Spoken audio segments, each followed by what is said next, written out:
Oh, bother, it's Coffee with Mick, a frank and honest discussion about whatever I want to talk about in the morning.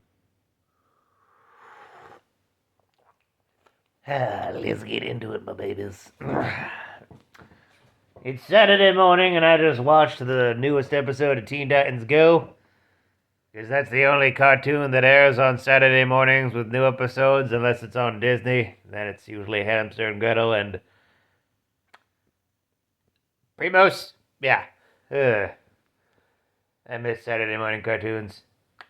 Point is, the latest episode was really funny. Trigon's being a little bitch as usual, so it's like, this is my domain. I control everything. And that's a horrible Trigon voice.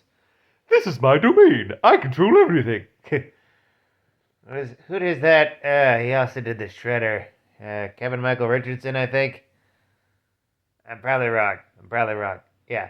And they go to the land of the public domain where it's like all the little books are there. They're all like Robin Hood, Rapunzel, Pinocchio, and last but not least, Winnie the Pooh.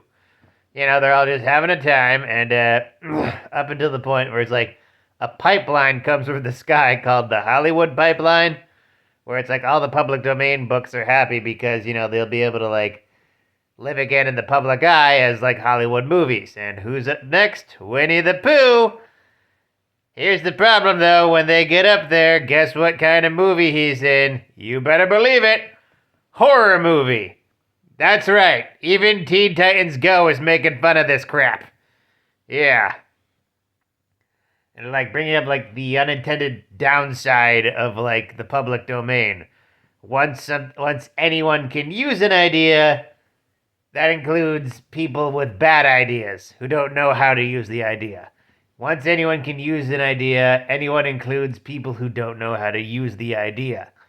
That includes Winnie the Pooh and just turning it into a horror film. Like, remember when Steamboat Willie became public domain? We saw like a slew of god awful horror pictures. That's just what happens. It's the most basic thing that people do. Ugh.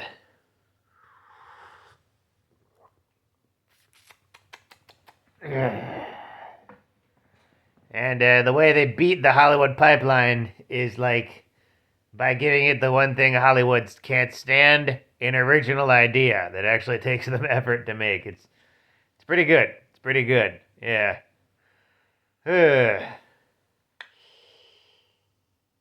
Hollywood really needs more original ideas. Like Agatha all along, granted that's based on like a lot of like pre-existing characters, but that was probably also the most original like Marvel show that they've made in years. Ugh. Like a neat cast of characters, like pretty much reinvented Lilia Calderu. Yeah. I feel bad for Alice Wu though. Ooh, what are you gonna do? Ugh. Yeah, like it's also like this is why you gotta support indie animation too, because that's where the original ideas are.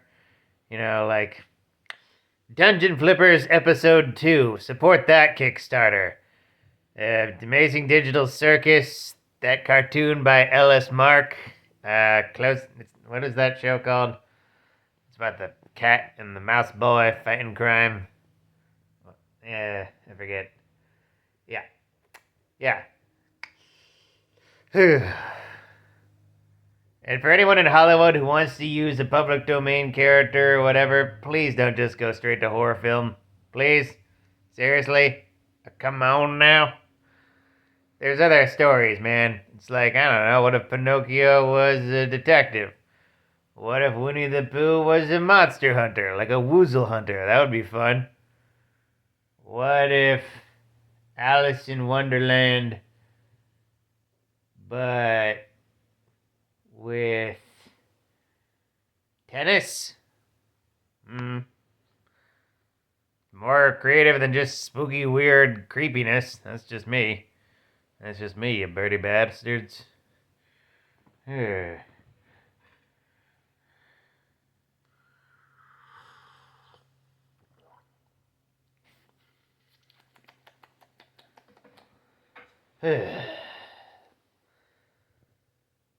Or just be like some random comic book creator and take a public domain comic book character and just do something with it.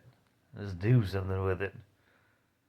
There are a lot of public domain comic book characters somehow, and most of the writers of them are like, has it been 70 plus years since their death? Like the creator of Catman? Not the DC Comics Catman. There's quite a few Catmen. Yeah. Button of this, like the main theme of it is don't like milk an idea until it's clean. Make some new ideas.